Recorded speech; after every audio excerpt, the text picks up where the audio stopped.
I worked in an office building with 12 floors. At least, that's what everyone believed. But one night, when I stayed late at work, the elevator stopped somewhere that didn't exist. The 13th floor, and the doors slowly opened. It was almost midnight when I finally finished my work. The office was silent. Most employees had left hours ago. Only the soft hum of computers and the distant sound of air vents filled the building. I packed my bag and walked toward the elevator. The building had 12 floors. My office was on the 10th. I pressed the button for the lobby. The elevator doors closed. It started moving down. 10, 9, 8. Then suddenly it stopped. The screen above the door flickered. Instead of a number, it showed 13. I frowned. That didn't make sense. This building didn't even have a 13th floor. Most buildings skip that number because people consider it unlucky, but the elevator had clearly stopped there. The doors slowly opened. The hallway outside was dark.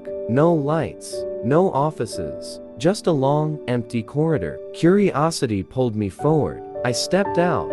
The air felt strangely cold. The hallway looked unfinished, like construction had stopped halfway. Old signs hung on the walls. Dust covered the floor. Then I noticed something strange. On one wall, there was a framed photo of the building, but it looked older, much older. The photo showed the building when it was first constructed, and beneath it was a small plaque. Opening day 1974. I kept walking. At the end of the hallway was a single door. When I opened it, I found a small office. Inside were dusty desks and old papers. It looked like the place had been abandoned decades ago. Then I saw something that made my heart stop. On the wall was an employee photo board, rows of black and white pictures, names under each one, and at the bottom corner, there was a photo of me, my name under it, but the picture wasn't recent. It looked like it had been taken years ago, before I ever worked there. My heart started racing. Suddenly, the lights flickered. The elevator ding echoed down the hallway. I ran back.